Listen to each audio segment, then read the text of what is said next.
আসসালামু আলাইকুম। তো এখন তৈরি হচ্ছে আর একটা চপ। আগের দিন বানিয়েছিলাম ডিম দিয়ে আলুর চপ, আর আজকে হবে মুরগির ঝুরা গোস্ত দিয়ে আলুর চপ।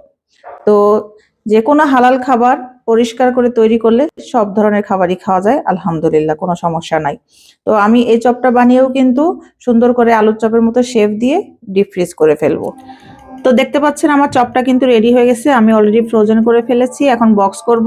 তো আপনাদেরকে কিন্তু আমি দেখিয়ে দিয়েছিলাম যে চপটা কিভাবে করেছি। আলু সেদ্ধ করে নিয়েছিলাম, আর মুরগির বুকের যে সলিড গোস্তটা থাকে ওটাকে আমি সব মশলা দিয়ে হালকা করে সিদ্ধ করে ঝুরা করে নিয়েছিলাম।